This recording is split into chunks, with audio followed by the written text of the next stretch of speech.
सशक्त आवाज लाइव में आपका स्वागत है। मैं राजेंद्र सोनी एक बार फिर हाजिर हूं आम जन से लेकर राजनीति और क्षेत्र की विभिन्न घटनाओं के साथ। पक्ष न विपक्ष, सिर्फ निष्पक्ष। पावन पितृपक्ष के चलते आज लोनी के शंकर विहार इलाके में भव्य कलश यात्रा के साथ श्रीमद् भागवत कथा का शुभारंभ कन्हैया लाल धर्मशाला में किया गया। धूमधाम से पंडित रंजीत तिवारी के सानिध्य में निकाली गई कलश यात्रा के दौरान परीक्षित बने सोमदत्त शर्मा, उर्मिला देवी पावन भागवत सिर पर धारण किए चल रहे थे। वहीं कपिल देव शर्मा, रानी देवी, संध्या देवी, पार्षद प्रवीण भाटी सहित बाबा ग्रुप के सदस्य और सैकड़ों श्रद्धालु महिलाएं कलश उठाकर चल रही थी। यात्रा संपन्न होने के बाद मन के उद्गार व्यक्त करते हुए कथा संचालक रंजीत तिवारी ने कहा,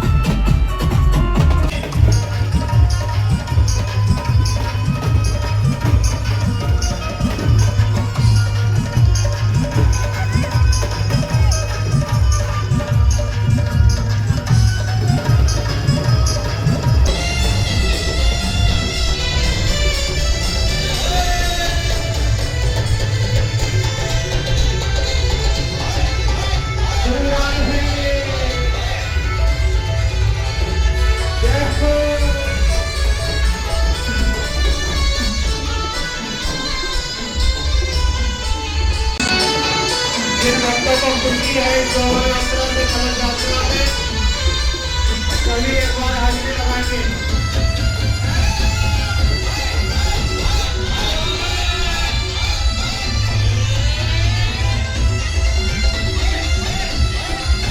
श्री राम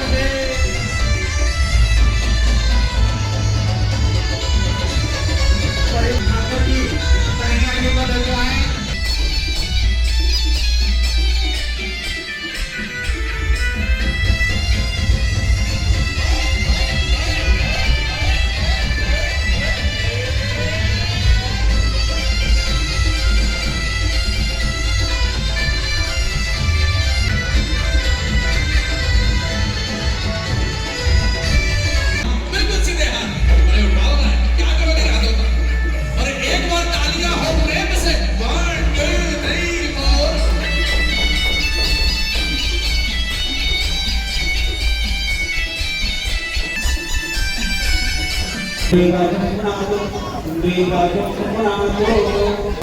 रुक्मणी सहितं वन्दे विष्णु आवाहयाम्यहम्।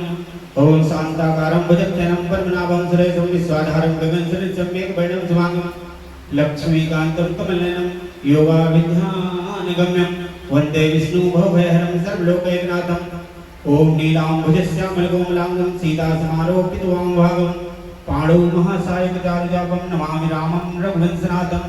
ओम मनोजवं मारुतुल्यवेगं जितेन्द्रियं बुद्धिमतां वरिष्ठं। ये भागवत कथा श्राद्ध पक्ष में पितरों को समर्पित है और जिनके भी पितर किसी और उसमें गए होंगे या परेशान होंगे, प्रेत योनि में होंगे, उनकी मुक्ति के लिए ये भागवत कथा रखी गई है। और केवल पितरों को मुक्त करने के लिए भागवत से बड़ा और कुछ है नहीं। तो इसलिए ये 3-4 सालों से कह रहे थे, लेकिन कन्हैया की कृपा इस साल हुई पितृपक्ष में। तो ये जितने भी हैं अपने पितरों के लिए सारे श्रद्धा खूब आनंद होकर इसमें बढ़ चढ़ के भाग लिए। और 1 महीने से ऐसा लग रहा था जैसे इनके यहाँ कोई बहुत बड़ा फंक्शन या त्यौहार है। सब बहुत खुशी, बहुत आनंद है और सबने बढ़ चढ़ के भाग लिए। पंडित जी, खास तौर से जो युवा वर्ग है, पुरातन काल में कथा कहानी के माध्यम से जन जागरण किया जाता है। आज उन युवाओं के लिए क्या कहना चाहेंगे जो केवल मोबाइल के अलावा और किसी को कुछ नहीं समझती? ये बात सही है। आजकल जो नई पीढ़ी है, जितने भी बच्चे हैं, ये हमारे सनातन धर्म को भूलते जा रहे हैं। सनातन धर्म के बारे में बिल्कुल भी पता नहीं है और देवी देवताओं के बारे में भी नहीं पता नहीं है। मंदिरों से भी ये लोग गुजरते हैं तो दूर से ही टाटा बाय करते हुए ऐसा जाते हैं। इन्हें ना तो कोई अभी आगे आगे बढ़ा पा रहा है, समझा पा रहा है, और ना घर से इतना इन्हें संस्कार मिल पा रहा है, केवल मोबाइलों में ही परेशान है। तो इन बालकों को हम यही कहना चाहेंगे कि सभी भगवान से जुड़े और अपने सनातन धर्म से जुड़े। हमारे सनातन धर्म में भी जो पहले से होता है, जैसे लोग ज्ञानी हुआ करते थे, हमारे देवी देवताओं के बारे में जानते थे, आस्था विश्वास रखते थे, ऐसे हमारे आज के युवा पीढ़ी भी दोबारा उसमें आए। और जैसे हमारा और उन लोगों के लिए क्या कहना चाहेंगे जो आज भी अपने धर्म से विमुख हो रहे हैं? देखो, उन लोगों से तो मेरा हाथ जोड़कर निवेदन है कि पता नहीं कैसी उनकी सद्बुद्धि हो गई है। उनसे हमारी यही विनती है, कन्हैया से प्रार्थना करूंगा कि वो अपनी बुद्धि को वापस लाएं और इधर उधर अपना जो विमुख हो रहे हैं उससे सनातन धर्म से जुड़े और अपने भगवान से आस्था विश्वास रखें और इन्हीं पे रहें, दूसरे पे भरोसा करना बेकार है। आज यहाँ श्रीमद् भागवत कथा का आयोजन शुरू आरंभ हो रहा है, क्या कहना चाहेंगे? बहुत सारी महिलाएं कलश यात्रा में शामिल हैं। मैं देखो यहाँ के सभी नगर निवासियों से एक ही प्रार्थना करना चाहूँगा, ये सनातन के लिए है श्रीमद् भागवत कथा। ठीक है, आप अपने बच्चों के साथ, अपने माता पिता के साथ यहाँ आएँ और हमें जीवन को कैसे जीना चाहिए भागवत हमें ये सिखाती है। ठीक है, आजकल क्या है, जो हमारी युवा पीढ़ी है वो नशा की तरफ ज़्यादा जा रही है, तो आप भागवत में लेके आएँ, यहाँ से कुछ ना कुछ सीखें और डेली अपनी जीवन शैली में उसको उतारें। तो मैं यही प्रार्थना करना चाहूँगा कि 7 दिन आप आते हैं तो 7 दिन में 7 चीज़ें यहाँ से ज़रूर लेके जाएं और 7 बुराइयाँ अपनी छोड़ के जाएं, जिससे हमारा सनातन आगे बढ़ सके और हमारे जो घर परिवार हैं अच्छे से रह सके। मोस्टली हो क्या रहा है, अभी जो दूसरे धर्म है, दूसरे मजहब हैं, उनके बच्चा भी उनके धर्म के बारे में जानता है और हमारे कुछ अब युवा पीढ़ी तो बिल्कुल ही नहीं, मतलब 2 या 4% ही मैं कहूँगा कि जो धर्म के पद पे हैं। बाकी हम धर्म की तरफ नहीं जा रहे, हम खुद अपनी तरह इसी बुराइयां करते हैं। ये बहुत गलत बात है, हमें अपने धर्म से जुड़ना चाहिए, हमें अपने धर्म से सीखना चाहिए कि जीवन कैसे जिया जाता है और कैसे हम भगवान श्री कृष्ण जब अपने बच्चों के साथ डेली ब्राह्मणों के मुख से ग्रंथ सुनते थे, वेदों का ज्ञान उनको दिलवाते थे, तो वो भगवान थे, उन्हें कोई ज़रूरत नहीं थी, फिर भी उन्होंने वो हमें सीख दी है कि हम अपने बच्चों को लेके आएँ और भागवत कथा में बैठे और यहाँ से सनातन पे कैसे चला जाता है और कैसे अपनी जीवन शैली को अच्छा किया जा सकता है, वो यहाँ से। आज ये मैं देख रहा हूँ बाबा ग्रुप का, आपकी इसका क्या आशय है इस संगठन से? बाबा ग्रुप देखो एक छोटा सा ग्रुप है, हम 5-7 बंदे हैं, हम धर्म के लिए कुछ काम कर रहे हैं, जैसे जागरण कराना, भागवत कराना, आपके कोई विधवा औरतें हैं उनको सहायता पहुंचाना, कोई बच्ची है जिसकी शादी नहीं हो सकती, जिसके माता पिता नहीं हैं, उनकी शादी कराना, ये सब हम माध्यम हैं, करवाने वाले प्रभु हैं, सब उन्होंने दिया है, हम कुछ नहीं कर सकते, बाकी प्रभु ने हमें माध्यम बनाया है, हम उस पथ पे चल रहे हैं। जो कलश यात्रा निकाली गई है, लोगों में जागरूकता का संचार किया गया है, क्या कहना चाहिए कलश यात्रा को लेकर? इस भागवत को रखने का कारण सनातन धर्म को आगे बढ़ाने का है और जो युवा पीढ़ी बिगड़ते जा रही है उसका ध्यान अपनी भगवान की तरफ डालेगा।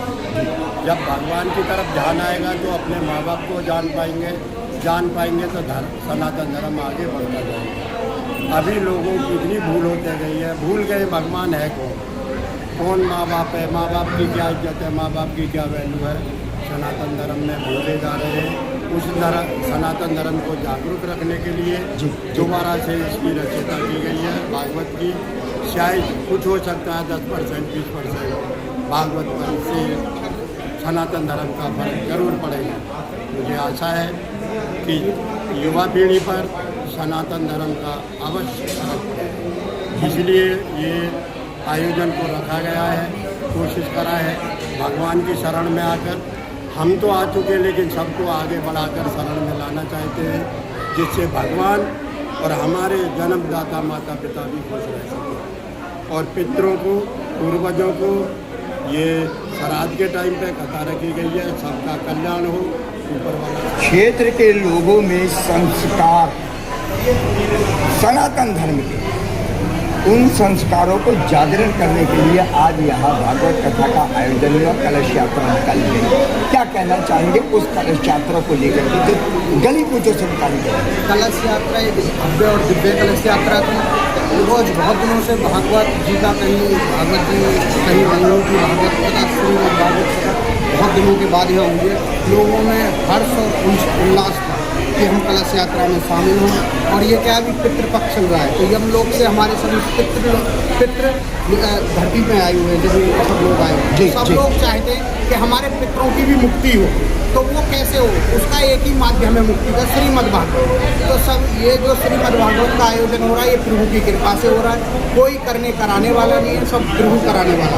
तो सब में एक भक्ति की सनातन धर्म की एक जागरूकता हो रही है, और वो जागरूकता में हम सब साथ मिलकर वो जागरूकता को आगे बढ़ा रहे हैं। और सब लोग श्रीमद् भागवत और रामायण यही सिखाती है कि अपने परिवार में रहते हुए हम कैसे धर्म का काम कर सकते हैं, वो हमें करना चाहिए। चाहे वो कोई बेटा हो, चाहे कोई बेटी हो, चाहे कोई महिला हो, उन सबको इसमें हाथ बटाना चाहिए। जिसकी जो सामर्थ्य हो, दान वित्त समान होना चाहिए। तो इसमें सनातन धर्म को लेके हम सब बाबा ग्रुप के सदस्य हैं, और सभी ये प्रभु की कृपा से भागवत हो रही है, और सबका इसमें क्या सहयोग है, सबका समर्थन है। और मैं तो सभी माताएं बहनों और सबको धन्यवाद कहना चाहता हूँ जो इतनी संख्या में बढ़ चढ़ के हिस्सा लिया, उनको मेरा हाथ जोड़कर बहुत बहुत। आज यहाँ कलश यात्रा उठाई गई श्रीमद् भागवत कथा के शुभारंभ के लिए, क्या कहना चाहेंगे?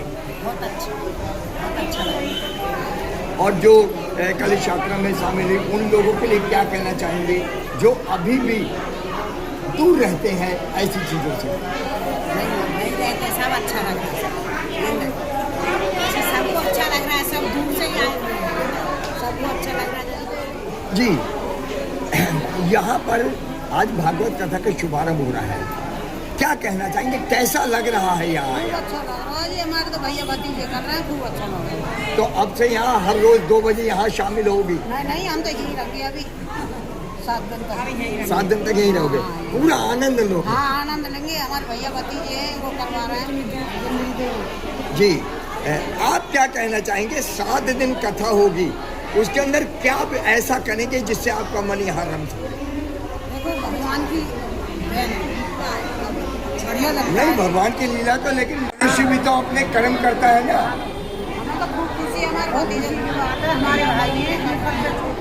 जी, आज यहाँ भागवत कथा को शुभारंभ होने जा रहा है 2 बजे से, क्या कहना चाहेंगे क्षेत्र के लोगों के लिए? 2 बजे से घर परिवार में खुशी होनी चाहिए, भागवत कराने जा रहे हैं। जी। सबकी मनोकामना पूरी होनी चाहिए, सब देवताओं को खुशी मिलनी चाहिए, हमको खुशी मिलनी चाहिए, हम करा रहे हैं सबको सम्मान। इससे पहले भी कभी भागवत कथा नहीं, कराई थी? कभी नहीं कराई। मतलब ये अनमोल क्षण ऐसा आ रहा है जो आपके जीवन में पहला है, तो क्या आप एक ऐसा क्या कहना चाहेंगे जिससे ये अनमोल क्षण और सबकी जिंदगी में भी आए? हाँ, सबके आए, मैं तो हमको ऐसे कुशल मंगल सब हो, सबके जीवन में हो, यहाँ कलश यात्रा, सब खुशी हो, सब। यहाँ कलश यात्रा निकाली गई, हाँ, उन लोगों के लिए क्या कहना चाहेंगे जो सवेरे से भूखे पेट यहाँ बैठे थे? खुशी हो, उन्हें भी खुशी मिले, ये बातें तो यात्रा करिए, उन्हें तो खुशी मिलनी चाहिए उन्हें। आप क्या कहना चाहेंगे? सब कुशल मंगल रहे भगवान के पास से। मैडम आपका नाम क्या है? सब कुशल मंगल जाएगा भगवान सब कुशल। जी, यहाँ भागवत कथा में आप शामिल हुए, क्या कहना चाहेंगे, क्या इच्छा लेकर के आए हैं जो पूरी हो सके? इच्छा तो भागवत जी के द्वारा सब अंदर से मांगो तो पूरी होती है। अनंत जन्मों के सुनकर उदय होते हैं, तब हमें भागवत कथा का सुनने के लिए अवसर मिलता है। कि भागवत कथा एक ऐसी कथा है कि भागवत जी को पंच पुराणों में से एक पुराण माना गया है। जी, तो इसकी जो ये कथा हो रही है, आपके आसपास में और लोग रहते होंगे, क्या उनको निमंत्रण नहीं देना चाहोगे इसके माध्यम से? निमंत्रण तो सब दे, भागवत कथा को बिना बुलाए पितृगण देवगण तरसते हैं। उन लोगों से क्या कहना चाहेंगे, उन महिलाओं से क्या कहना चाहोगे जो भागवत कथा से दूर रहने के बहाने ढूंढते हैं, मोबाइल हाथ में लेकर के बहाने बनाना चाहते हैं? शाम में पांडाल में आने का अवसर कुछ अलग पुण्यों से मिलता है, पांडाल में सुनने का अलग पुण्य है। भागवत कथा तो एक अमूल्य कथा है, ये भागवत कथा तो न जाने कितने लोगों को, कितने पापों को नष्ट करने वाली कथा है। इसका तो मैं बोलूँ, इसे पंच महापुराणों में से एक पुराण का नाम दिया गया है इसे। अपने आसपास की खबरों के लिए देखना ना भूलें सशक्त आवाज लाइव न्यूज चैनल। सब्सक्राइब कीजिए एक लाइक के साथ।